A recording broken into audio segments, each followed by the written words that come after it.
I know what we're talking about. So self-defense is the countermeasure that you take to protect yourself, your property, or your friends or family that you love, your loved ones. And there are many different types of self-defense. Self-defense is not just about punching and kicking people. Yeah, our kickboxing class today was punching and kicking. But there are other methods of self-defense, and I'll talk to you about that in a minute.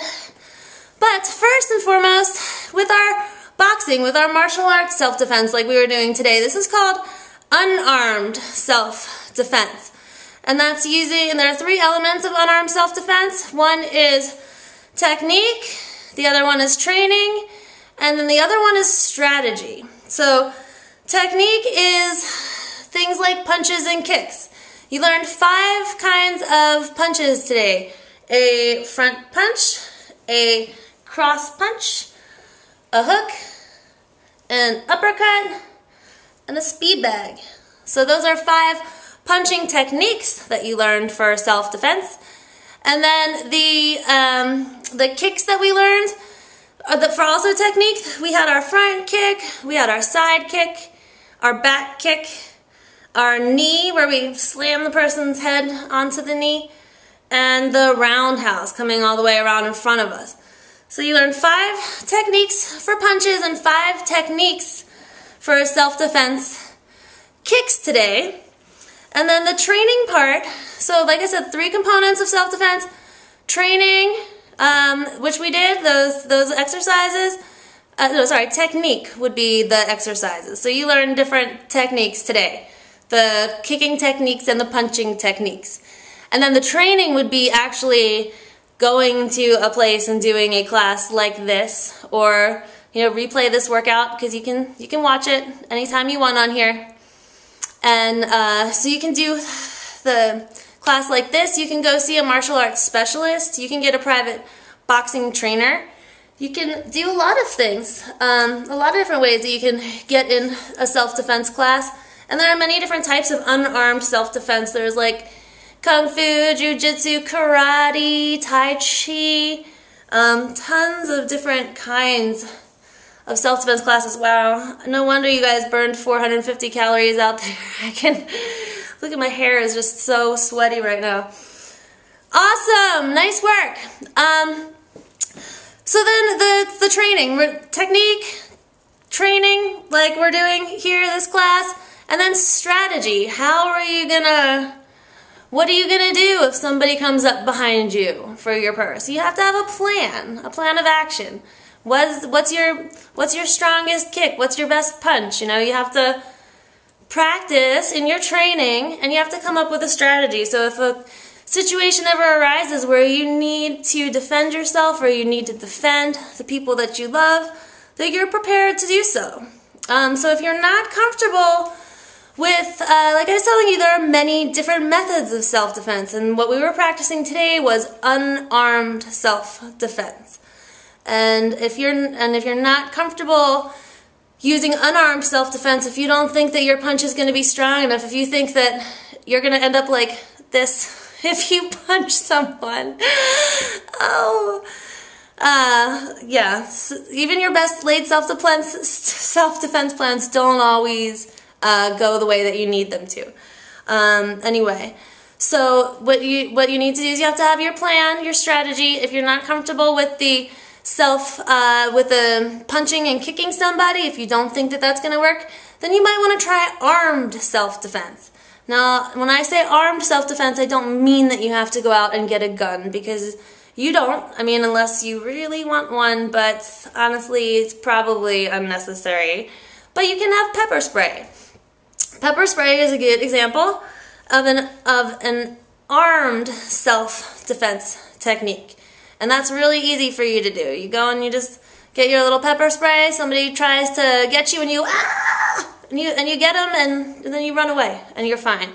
So if you don't want to have a gun or you don't want to have a knife, go for some pepper spray. That's always good too. And another technique. So we've got your unarmed self-defense. We have your armed self-defense. that we've talked about. And another method for self-defense is called de-escalation. And it might sound fancy, but when I tell you what it is, you're going to be like, oh, I've done that 1,000 times. And de-escalation is when you try to change the tone or change the circumstance of what's happening. So if you notice that something is getting out of hand, you change your posture some, you change your tone of voice, you change your attitude to try to bring the attitude of the attacker down, or if maybe not an attacker, but the person that you're trying to defend yourself against.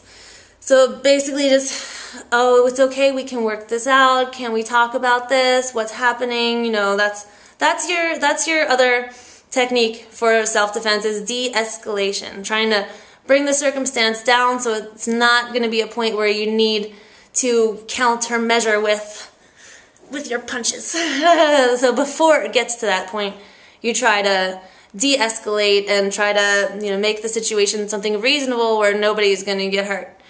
And then another technique for self-defense is avoidance. And basically that is, you avoid the situation. You know, if you see something happening, you're walking down the street with your family, and you see some shady guy who's at the other end of the alley, you know, you can quietly turn around and walk the other way. You know, you can remove yourself from those situations. You know, if you notice like somebody that if you're fighting with a friend, get out of the car and go get in a taxi. Get out of the situation. I mean, you don't need to put yourself in risky circumstances, and if you can, you know, rather than getting to the point of where you need to de-escalate or need to use armed or unarmed self-defense, avoidance is the best way. So, I mean, you never want to put yourself in dangerous situations to start with, but if you happen to find yourself in one and you pick up that, hey, this is a dangerous situation, I might want to get out of here, well, start to back it up. Just get the truck out. Back the truck up. Try to avoid it. And then, yeah, so you have your armed, your unarmed, your de-escalation, your avoidance, and there is one other method. I wish I had my little notes page here, because I forget the other way. Avoidance, what was the other one? Oh, I can't remember for you right now. I wish I had my little page. I wrote it all down, but it's okay. So, just basically, you know, when you get into a situation where you need self-defense, try to, you know, always, it's a good idea to be prepared. So do some unarmed self-defense techniques, learn them, just so that you have them handy. So if you ever get into a situation where you need them, that you can handle it. And if you don't feel comfortable with that, have a little armed backup plan with a pepper spray or something of that nature.